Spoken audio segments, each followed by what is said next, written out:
ఒక్కసారి అరుణాచలం వెడితే చిత్రగుప్తుడు గీత గీస్తాట.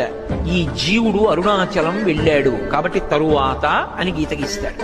అంటే అరుణాచలం పట్టణంలోకి ప్రవేశించినంత మాత్రం చేత అంత గొప్ప అనుగ్రహంగా ఈశ్వరుడు భావన చేస్తాడు.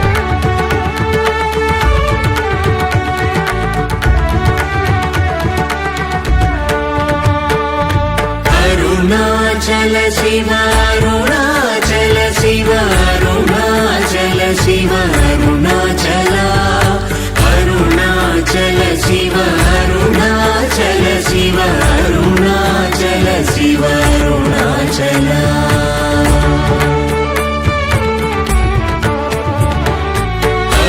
అరుణాచలమనుచు స్మరించు వారలహము నిర్మూలింపు మరుణాచల అళగు సుందరముల వలి చేరి నేను నీ గుండమ భిన్నమ